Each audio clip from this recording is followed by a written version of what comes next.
오늘 거룩한 주일 여러분 참 잘 오셨습니다. 우리 좌우에 앞뒤 좌우로 인사하겠습니다. 오늘 참 잘 오셨습니다. 오늘 참 잘 오셨습니다. 이 자리에 오기까지 많은 망설임이 있을 수도 있고 또 이 자리에 오기까지 또 여러 주저함이 있을 수도 있지만 여러분도 기쁜 마음으로 이렇게 오신 것 환영합니다. 날도 덥고 한데 참 잘 오셨습니다. 자, 오늘 본문 말씀을 중심으로 해서 무엇을 위한 체험인가? 무엇을 위한 체험인가? 라는 제목으로 함께 말씀을 나누도록 하겠습니다. 며칠 전 LG전자, 국내 유수의 전자회사죠.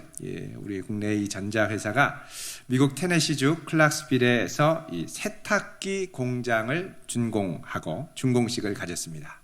이 회사는 대지 125만 제곱미터의 연면적이 7만 7천 제곱미터 규모의 큰 건물입니다. 이 안에는 첨단 조립 로봇과 운반 로봇을 설치해서 일반 공장의 30% 인력만으로 운영할 수 있도록 만들었습니다.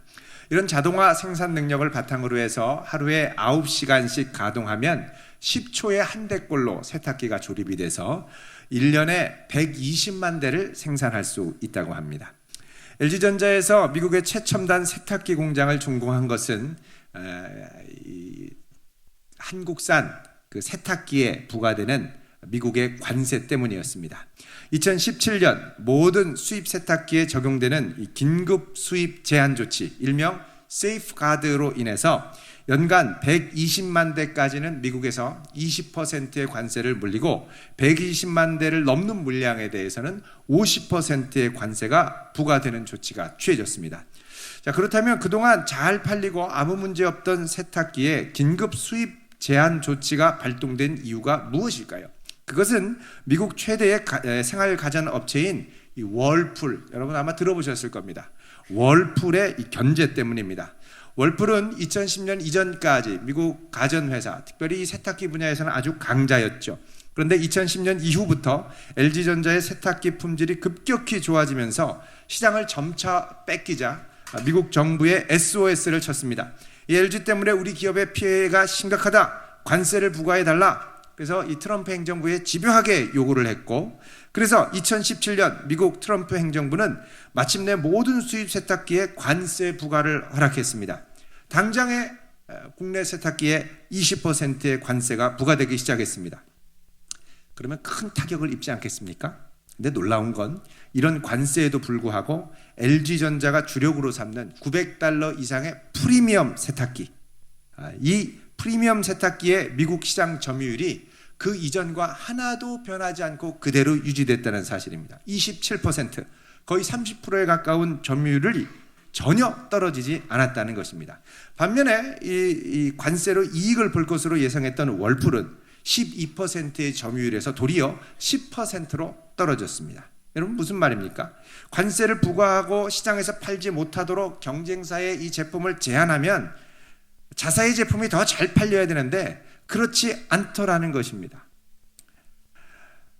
가격 경쟁력이 있어도 소비자가 외면하는 제품이 되었습니다. 여러분 그렇다면 월풀은 과세 부과를 하지 않아서 우리 회사가 지금 이렇게 고전하고 있다라고 하면서 정부 탓을 할 게 아니라 사실 미국 소비자들이 열광할 만한 프리미엄 제품을 개발하는 이 세탁기 제조 회사로서의 진면목을 보여주는 데 집중을 해야 합니다. 자, 공장 준공식을 할 때 준공식에 참여했던 LG전자의 사장은 이런 말을 했습니다. 여러분 우리를 불러들인 건 월풀입니다. 월풀이 우리를 미국으로 불러들였습니다. 여러분 무슨 말입니까? 관세를 부과하는 식으로 우리 회사의 경쟁력을 빼앗으려 했지만 그러면 우리는 아예 그냥 미국에 공장을 지어서 관세에서 자유롭게 돼서 제품의 품질만으로 진검승부를 펼쳐보겠다는 것입니다. 여러분 진면목은 평소에 잘 드러나지 않습니다. 이런저런 이유로 잘 드러나지 않습니다. 그런데 결정적인 순간에 드러날 때가 있는데 위기나 어려움을 통과하면서 이전에 미처 몰랐던 새로운 깨달음과 확신 가운데 나가게 하는 아주 강력한 동력을 제공합니다. 이런 진면목은 예술의 세계에 있어서도 마찬가지입니다. 여러분 평소에는 잘 나타나지 않던 어떤 대상의 진면목을 새로운 발견으로 부각시키는 작업, 이게 바로 예술이지요. 훌륭한 사진작가가 찍은 아름다운 자연풍광, 동물, 인물의 사진을 보십시오. 늘 보던 산, 늘 보던 산세, 늘 평범해 보이던 사람인데 이들이 찍은 사진에는 걸음을 멈추게 하고 가슴을 뭉클하게 하는 감동이 있습니다. 왜요? 일상의 눈으로는 좀처럼 잘 드러나지 않는 그 사람, 자연, 동물의 진면목을 순간적으로 포착해서 보여주기 때문입니다. 여러분, 이런 진면목은 사람에게도 드러납니다. 우리가 주변에 알고 있던 사람과의 관계, 늘 그냥 있기 때문에 그런 줄 알았는데 가끔씩 위기나 아니면 특별한 기회의 때에 그 사람의 진면목이 드러날 때가 있습니다. 다윗과 요나단 평생 절친이었죠. 어떻게 그렇게 될 수 있었습니까? 다윗이 도망 다닐 때 요나단이 왕제였음에도 불구하고 그를 끝까지 진실되게 대했기 때문입니다. 그래서 그 요나단을 잊지 못해서 다윗이 왕이 된 후에도 요나단의 후손들을 후대하지요. 겸손하게 진실된 친구로서의 진면목을 서로가 보았기 때문입니다. 여러분, 영적인 세계에서도 진면목을 우리가 볼 때가 있습니다. 전에 저희 교회 방문하신 분 중에 교회라고 하면 담을 쌓고 살던 분이 계셨습니다. 이분은 하나님을 이렇게 믿으라고 주변에서 이렇게 권면을 해도 별로 이렇게 심드렁하고 믿어지지도 않았고 갈 필요도 느끼지 못하고 단 시간이 되면 내 인생이 좀 잘 풀리면 좋겠다 하는 마음으로 무당이나 점쟁이를 찾아가서 점을 치거나 또 치성을 드리거나 또 비싼 부적을 사서 몸에 지니고 다니기도 했습니다. 이렇게 하면 그저 좋은 기운이 나한테 찾아오겠지라고 생각을 했습니다. 자, 그런데 어느 날 이분을 잘 알던 동네 언니가 교회에 가자고 초대했습니다. 야, 우리 교회 VIP 초대하는데 한번 와볼래? 그럴까 하고 교회에 가려고 그랬습니다. 근데 가기로 한 날 주일날 아침이 되니까 갑자기 식은땀이 뻘뻘 나고 온몸이 벌벌 떨리고 앞도 잘 보이지도 않고 몸을 겨누기가 힘들어졌습니다. 갑자기 감기 기운이 찾아온 것 같았습니다. 그래도 약속한 게 있어서 겨우겨우 몸을 추스리고 교회에 왔습니다. 예배를 드리는 내내 머리가 핑핑 돌고 아팠습니다. 식은땀이 났습니다. 그래서 예배가 끝나자마자 목사님 만나서 인사하기도 전에 그냥 서둘러 불이 났게 집으로 가서 누웠습니다. 근데 집에 가서 누우니까 신기하게도 하나도 안 아픈 거예요. 씻은 듯이 났습니다. 신기하네. 자, 다음 주에 언니가 또 교회 가자고 그랬습니다. 지난번에 너 너무 정신없이 비틀거리고 예배 시간에 해롱해롱거리고 야, 이번엔 제대로 좀 가서 인사도 드리고 예배 좀 드리자. 그래서 알겠다고 그러고 주일날 아침에 딱 나서려고 하는데 갑자기 화장대에서 보니까 쌍코피가 푹 쏟아지는 거예요. 아니, 지난 10년간 한 번도 코피가 나지 않았는데 이게 웬일입니까?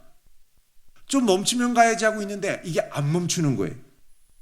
그렇다고 코를 솜을 2개를 막고서는 가기도 그렇고, 그래서 할 수 없이 전화했습니다. 언니 미안해요. 못 갈 것 같아요. 할 수 없지 뭐, 그럼 다음 주에 가자. 알았어요. 다음 주에 꼭 갈게요. 그리고 전화를 끊었습니다. 좀 이따 예배 시간이 시작이 됐는데 신기하게도 예배 시간 딱 시작되자마자 코피가 멈췄습니다. 진짜 신기한 거예요. 이게 왜 이러지? 마침내 3번째 주가 찾아왔습니다.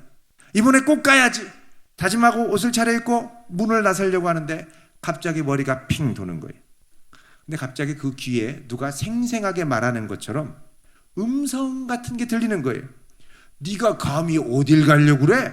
넌 내 거야. 그러더니 뭐가 확 잡아당기는 거예요. 그럼 화들짝 놀라서 뒤로 꽈양 넘어졌습니다.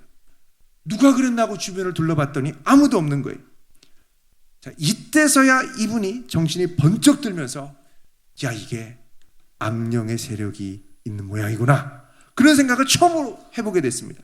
그동안 자기도 모르게 점을 치고 우상 숭배를 하고 그냥 막연히 좋은 운을 불러드리겠지라고 생각했는데 그 배후에 있는 뭔가 강력한 힘의 진면목을 처음 경험하게 된 겁니다. 여러분, 우리가 신앙생활을 하다 보면 평소에는 그렇게 예수님을 많이 경험하지 못할 때가 있죠. 그런데 신앙생활을 하면서 어느 순간 예기치 못한 장소에서 우리는 예수님의 강렬한 임재를 너무나도 생생하게 경험할 때가 있습니다. 생생한 기도의 응답을 경험할 때가 있습니다. 너무나도 아름다운 주님의 영광과 사랑을 가슴 찐하게 맛볼 때가 있습니다. 자, 이런 체험을 하고 나면 우리는 더 이상 주님이 살아계시다라는 것에 대해서 의심하지 않게 됩니다. 아, 내가 성경을 읽고 믿었던 이분이 바로 이런 분이었구나. 강력한 확신이 들고 신앙생활에 감동이 일어나게 되죠. 주변에서 보면 이해가 안 갑니다. 저 사람 왜 갑자기 저렇게 열심을 내는 거야? 진면목, 예수님의 진면목을 경험해서 그렇습니다. 자, 오늘 우리가 읽은 이 마가복음 본문의 말씀은 제자들이 예수님의 진면목을 경험하는 이야기입니다. 자, 예수님의 진면목을 경험하는데 문제는 뭐냐? 지금 제자들 분위기가 그렇게 좋지 않다는 겁니다. 왜요? 예수님이 제자들한테 바로 이전에 뭐라고 그랬습니까? 내가 이제부터 많은 고난을 당하고 이스라엘 지도자들에게 버림받고 죽임을 당할 거야. 아주 우울한 말씀을 하셨기 때문입니다. 아니, 이제 예수님 예루살렘에 들어가시면 모든 사람들이 환호하고 왕이 되시고, 그리고 우리가 그분 옆에 있다가 높은 자리를 차지해야 되는데, 아니, 그분이 갑자기 잡혀서 죽는다는 거예요. 베드로가 화가 났습니다. 예수님 따로 불러가지고, 예수님 지금 무슨 말씀 그렇게 하시는 겁니까? 절대 그러시면 안 됩니다. 아주 예수님께 호통을 쳤죠. 거칠게 항의했습니다. 그러자 예수님은 도리어 이 베드로를 엄중하게 꾸짖으시면서 누구든지 나를 따라오려거든 자기를 부인하고 자기 십자가를 지고 나를 따라오라고 말씀을 하신 겁니다. 이 말씀 들으니까 마음이 무거워졌죠. 자, 이 말씀 하시고 오늘 본문 말씀 2절에 보면 엿새 후에 6일이 지났습니다. 엿새 후에 7일째 예수께서 베드로와 야고보와 요한을 데리고 따로 높은 산에 올라가십니다. 그런데 그 산, 높이 올라간 산에서 아주 놀라운 일이 일어나는데 우리 3절에 보면 같이 읽습니다. 시작. 그 옷이 광채가 나며 세상에서 빨래하는 자가 그렇게 희게 할 수 없을 만큼 매우 희어졌다. 예수님이 갑자기 확 변하시는데 그 옷이 광채가 나면서 아주 순결하고 하얀 빛을 띠며 드러나는 거예요. 자, 제자들은 그동안 한 번도 보지 못했던, 왜? 이 땅을 살면서 그냥 예수님 그냥 사람인 줄 알았거든요. 근데 갑자기 놀라운 영광의 빛을 비추는 모습, 거룩함과 신성을 드러내는 모습을 보면서 깜짝 놀랐습니다. 아니, 이분에게 이런 모습이 있었나? 여러분, 이 엿새후라는 표현은요, 하나님이 세상을 창조하시고 6일 동안 창조하시고 7일째 안식을 하십니다. 7일째 안식을 한다는 건 뭐냐? 창조의 역사가 완성된다는 의미가 있죠. 자, 그런 면에서 예수님이 7일째 높은 산에 올라가서 변화하신다는 건 뭐냐? 이제 예수님께서 십자가를 지고 우리를 위하여 고난을 당하시고 그 이후에 참된 구원의 완성을 이루고 부활하시는 그 부활 때의 영광스러운 구원의 완성의 모습을 7일째 선취적으로 우리에게 보여준다는 의미가 있습니다. 자, 높은 산으로 올라가셔서 변형되신 예수님의 모습은 모세의 모습과 아주 비슷합니다. 여러분, 출애굽기 24장 16절을 잠깐 보겠습니다. 같이 읽겠습니다. 시작. 여호와의 영광이 시내산 위에 머무르고 구름이 엿새 동안 산을 가리더니 일곱째 날에 여호와께서 구름 가운데서 모세를 부르시니라. 아멘. 자, 여기 보면 하나님의 영광이 시내산에 엿새 동안 가려 있다가 일곱째 날에 모세를 부르십니다. 자, 일곱째 날에는 모세가 어떻게 했느냐? 하나님께 올라가서 시내산 계약을 체결하고 십계명을 받아서 계약을 완성하게 되죠. 자, 예수님이 산에 올라가시자 제자들 앞에서 놀랍게 변형되십니다. 너무나도 순결하고 영광스러운 광채가 쏟아져 나옵니다. 여러분, 이 옷은 무엇을 의미하냐면, 특별히 오늘 본문은 예수님의 얼굴이 변하는 게 아니라 예수님의 옷에 광채가 나고 예수님의 옷이 변하는 것을 아주 자세하게 얘기를 하는데, 이 옷은 성경에서 신분을 의미합니다. 예수님이 입으신 옷이 이렇게 순결하고 영광스러운 광채가 난다라는 건 그분이야말로 하나님이 보내신 참된 메시아이자 온 세상의 영광스러운 왕이라는 걸 보여주는 것입니다. 자, 그런데 이때 구약에 등장했던 전설적인 인물 둘이 나타납니다. 바로 엘리야와 모세죠. 자, 4절 읽습니다. 시작. 이에 엘리야가 모세와 함께 그들에게 나타나 예수와 더불어 말하거늘. 아멘. 자, 엘리야와 모세. 여러분, 구약 성경에 보면 이 두 사람이 갖는 공통점이 있습니다. 첫 번째는 이 두 사람 모두 시내 산에 올라갔던 사람입니다. 모세는 십계명 받으러 올라갔고 엘리야는 이세벨 여왕의 협박을 받아서 그리 시내가로 도망갔다가 하나님이 너 여호와의 산 호렙산 시내 산으로 와라. 그래서 시내 산으로 가서 거기서 하나님의 임재 가운데 거대한 바람, 거대한 지진, 불 가운데 그리고 세미한 음성 가운데 주님을 만나죠. 두 번째로 이 두 사람은 장차 메시아가 도래할 종말의 때에 이들과 같은 메시아의 사역을 하는 자가 나타날 거라고 성경에 약속이 되어 있습니다. 자, 신명기 18장 15절을 잠깐 보겠습니다. 같이 읽어보겠습니다. 시작. 내 하나님 여호와께서 너희 가운데 내 형제 중에서 너를 위하여 나와 같은 선지자 하나를 일으키시리니 너희는 그의 말을 들을지니라. 아멘. 자, 내 하나님 여호와께서 나와 같은 선지자 하나를 일으킬 것이다. 모세 같은 선지자의 역할을 하는 사람을 종말에 일으킬 테니 너희는 뭐요? 그의 말을 들을지어다. 이게 하나님께서 구름 가운데 나타나셔서 구름 속에서 이는 내 사랑하는 아들이니 너희는 그의 말을 들으라 하는 것과 똑같은 표현입니다. 그의 말을 들으라. 그러니까 그분이 오시면 그 말을 들어야 되는 거죠. 자, 그 다음에 말라기 4장 5절 6절에도 엘리야와 같은 선지자의 등장을 예고합니다. 우리 말라기서 구약성경 4장 5절 6절 우리 같이 읽어보겠습니다. 1330쪽 시작. 보라, 여호와의 크고 두려운 날이 이르기 전에 내가 선지자 엘리야를 너희에게 보내리니 그가 아버지의 마음을 자녀에게로 돌이키게 하고 자녀들의 마음을 그들의 아버지에게로 돌이키게 하리라. 돌이키지 아니하면 두렵건대 내가 와서 저주로 그 땅을 칠까 하노라 하시니라. 아멘. 자, 보라, 여호와의 크고 두려운 날 종말이 오기 전에 선지자 엘리야와 같은 사명을 감당할 사람을 보낼 텐데 그의 핵심적인 역할은 뭐냐? 6절에 자녀들의 마음을 아버지에게로 돌이키겠다는 것입니다. 자, 이 예언대로 예수님 앞에 구약의 두 인물이 나타났습니다. 그리고 선지자, 예언자, 그리고 왕 같은 메시아가 함께 이야기를 나누죠. 예수님이 광채가 나는 흰옷을 입고 무슨 내용인지 여기는 나오지 않습니다만 누가복음에 보면 예수님이 별세하실 것을 말씀했다 그럽니다. 이 별세는 헬라어로 엑소도스, 출애굽할 것을 말씀했다. 다른 말로 하면 십자가 지시고 돌아갈 것을 말씀했다고 얘기합니다. 자, 십자가의 사역을 함께 이야기하는 겁니다. 자, 이 놀라운 장면, 말로만 듣던 모세, 엘리야 다 나타나니까 얼마나 황홀했고 또 동시에 두려웠겠습니까? 그래서 베드로가 이렇게 얘기를 합니다. 자, 마가복음 9장 5절 같이 읽어봅니다. 시작. 베드로가 예수께 고하되 랍비여, 우리가 여기 있는 것이 좋사오니 우리가 초막셋을 쥐때 하나는 주를 위하여 하나는 모세를 위하여 하나는 엘리야를 위하여 하사이다 하니. 아멘.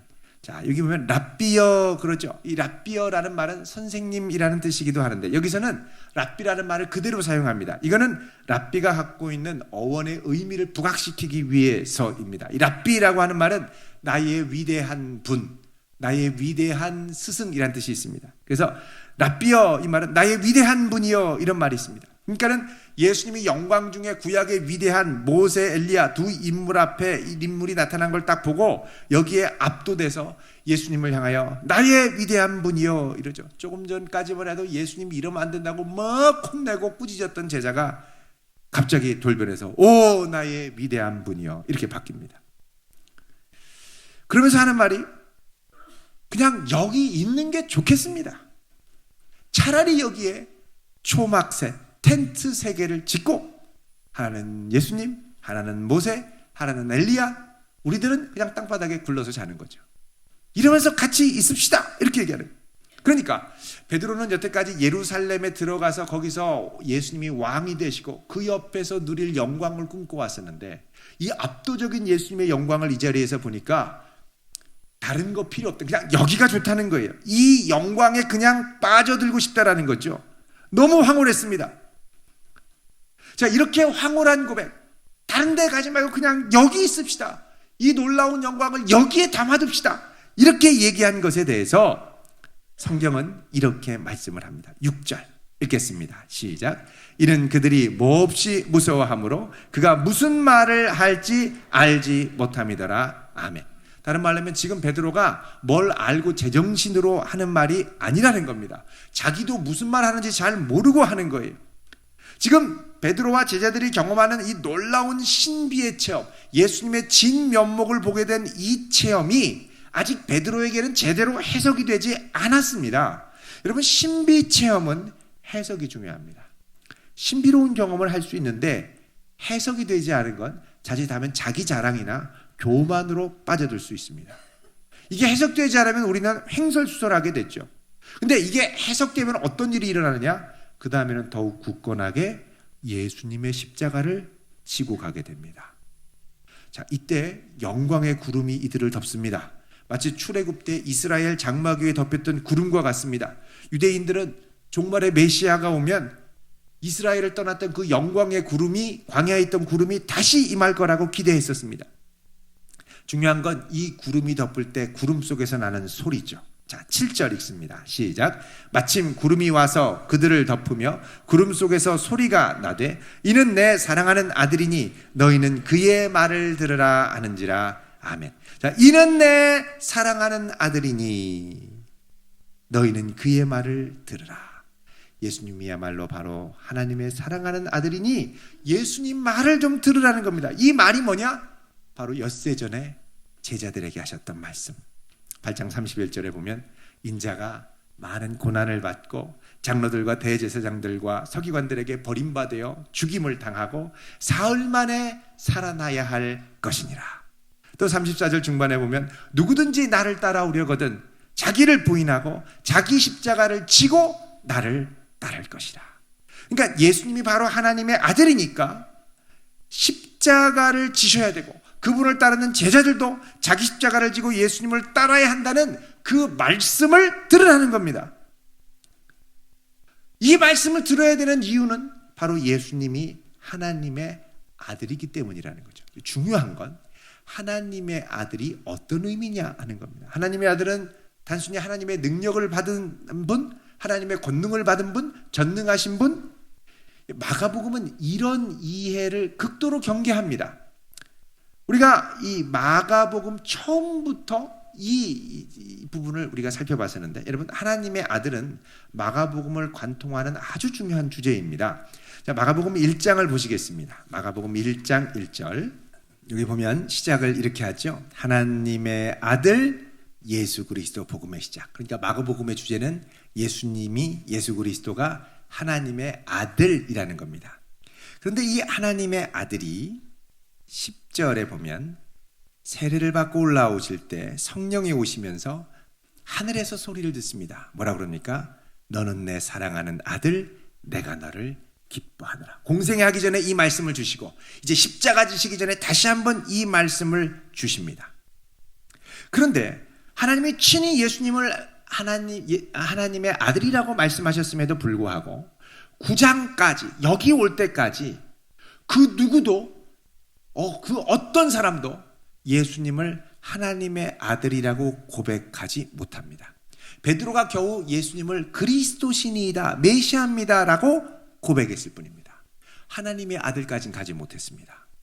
여러분, 귀신들은 예수님이 하나님의 아들됨을 알고 진작에 실토했죠.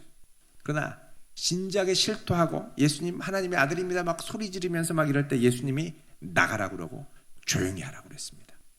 말하지 말라는 겁니다. 왜? 귀신들이 나가면서 자꾸 하나님의 아들이라고 막 큰 소리 치고 막 이러면 사람들이 오해할 수 있다는 겁니다. 어떤 오해입니까? 예수님은 능력 있는 분, 힘 있는 분. 물론 능력 있고 힘이 있는데 이것 때문에 다른 면을 보지 못할 수 있다는 겁니다. 자, 마가복음 3장 11절 12절에 보면 56쪽. 더러운 귀신들도 어느 때든지 예수를 보면 그 앞에 엎드려 부르짖죠. 뭐라 그럽니까? 당신은 하나님의 아들입니다. 그때마다 예수님이 뭐라 그러죠? 조용히 해. 그리고 경고하십니다. 여러분, 예수님이 귀신들에게 그 고백을 금지시켰습니다. 우리 같으면 그래 귀신아 너희들 좀 더 얘기해라. 그래야 사람들이 나를 하나님의 아들로 알지. 이럴 것 같은데 조용히 하라는 거예요. 왜?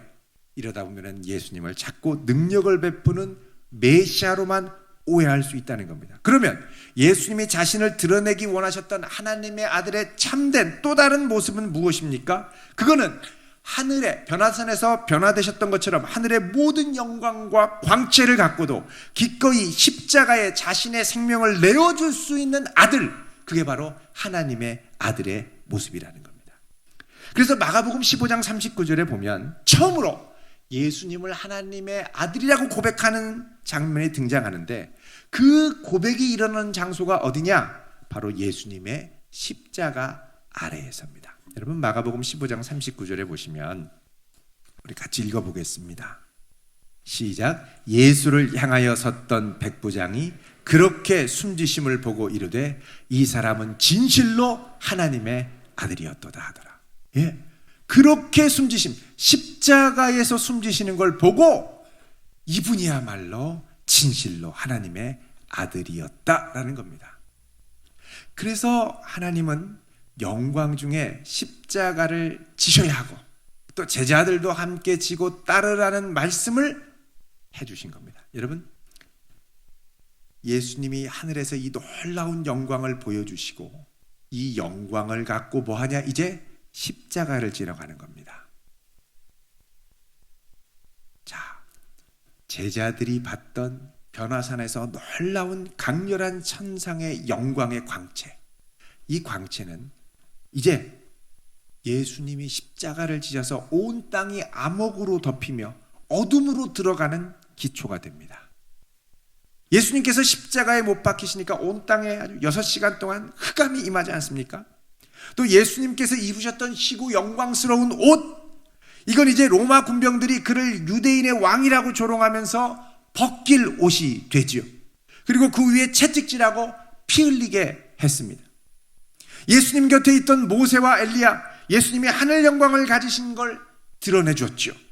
그러나 예수님이 십자가 지실 때는 그 두 사람은 사라지고 두 명의 죄수가 좌우에 달려서 이들과 똑같은 죄인으로 취급받으실 것입니다.